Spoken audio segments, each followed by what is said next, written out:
He is literally infatuated with you from the very beginning. So you may be able to attract a true, meaningful relationship, a true, meaningful marriage. Let's speak about that marriage. However, maintaining that energy is important. I did a previous share in regard to this, which is just a simple antidote with keeping yourself as a priority, meaning don't be so caught up and desperate for what is it that your counterpart is doing, your complement. And I say complement because you're not meant to be clones of each other. They're completely different from you. There may be similarities, but respect the differences. When they're intensely infatuated with you from the beginning, you want to maintain that energy. Life happens, and I'm speaking from someone that has been in a 22 plus year relationship. I mean, literally, we've been together, 26 years, but married 22 plus years. And so, and counting, so grateful. Life has ebbs and flows. There's going to be different things that happen, but as you're part of the equation, women, wives, future wives, if you desire to be a wife, if you know that they see you as the one, you see them as the one, maintaining that infatuation is, as I mentioned, the antidote, which is putting yourself as a priority, taking care of yourself, maintaining your look, maintaining your physique, being kind. Like, think about when you may have gotten together, things were a lot more fun, free flowing, just effortless. And when you get together, of course, you're going to combine situations, responsibilities, life happens. And so you have to keep in the forefront of your mind, in your conscious mind, what attracted you both to each other initially. Men are very visual. That's just what it is. And so maintaining that balance is so important. Maintaining your physique, taking care of yourself, not overcomplicating it, not doing too much. I know we can get into the habit of, when it comes to women, more often than not, a lot of women enjoy beauty, the vanity, and all that stuff. A lot of women enjoy that. However, beauty, vanity, less is more. Keeping it simple and really being appealing, not only when it comes to how you present yourself, but the energy you bring. Remain that lightheartedness. Yes, you have responsibilities and things together, but try your best to remain in a sense of calmness, peace, and not overthinking the connection. I really believe that the reason we have been able to maintain throughout the ebbs and flows of life, we've been able to maintain a healthy, happy union is both of us. It's not about giving 50-50. More often than not, we're giving 100-100. We're giving our all. We're giving our best. And men are naturally competitive. They really love sports. So sports is very competitive. So when you're giving your best, if you're not really focusing so much on what is that they're doing, you're focusing on yourself, you're nurturing yourself, you're loving yourself. Not only that, you're extending that love, that compassion towards them. They're going to want to up-level the energy that you're bringing. So I'm sharing this because I know there's not a lot of people that have positive things to say about relationships. More often than not, I'm hearing a lot of people say stay away from them. But we are like a puzzle piece. We need each other.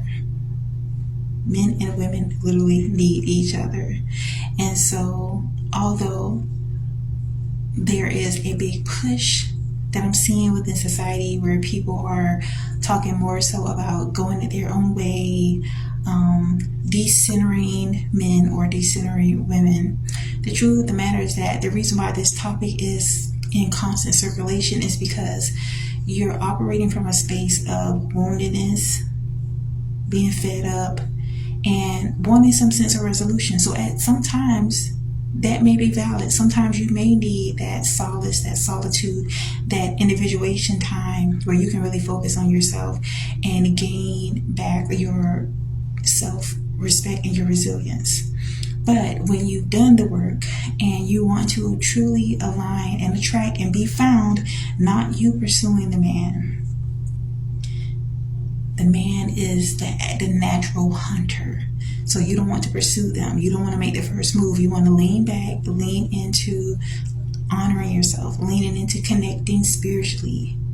You know, there's a quote that says that you have to be so connected spiritually with God that the man has to go through God to get to you. And that's the move that you want to make. You know, not being desperate for the connection. I know sometimes people even speak about kingdom relationships, kingdom spouse, and what have you. But there's not much emphasis on who you are as the kingdom wife. So put yourself as a priority, the things that you enjoy, being peaceful, being fun, not being so caught up in fixing things, okay?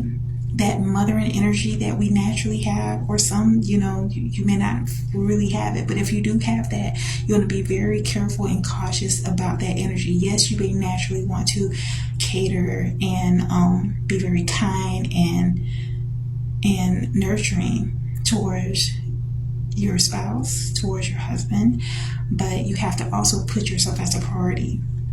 Love on yourself. Have your days where, you know, you're taking the time to really make sure that you're eating well. Make sure that you're exercising. Make sure you're resting. Make sure that you are having time to yourself, time with you and the Most High, because that three-chord relationship, you, the Most High, and your connection with your significant other, that is going to be a three-chord connection that cannot be easily broken.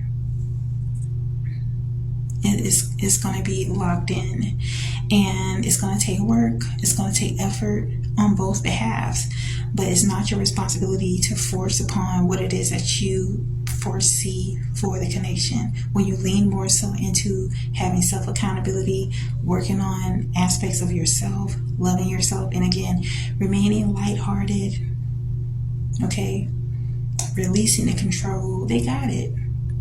When you release the control of what it is that you want to see within your connection, they actually know what to do. It's built in.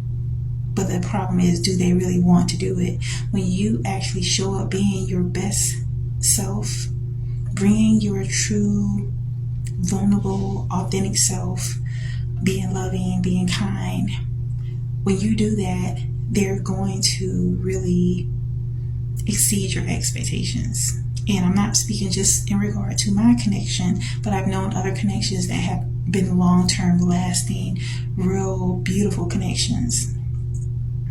So give it a try. If you're someone that you're not so jaded by the world, if you're not so caught up in trauma and fear and pain, and you're ready to move into aligning with being the best woman that you can be so that you can be found by the best man for you, lean into really taking better care of yourself. Not allowing a lot of negativity in, because the things that you're putting in is going to spill out of your mouth. It's going to spill out within your actions. So if you're exuding the right energy, if you're being a very nurturing, self-compassionate, loving person, that is going to attract and not repel the right one for you. True love really exists, but marriage only works if you're willing to put forth the work, put forth the effort. Yeah. So I hope that helps you. Until next time, if you believe in the Most High, Yeshua Jesus Christ, like and subscribe for more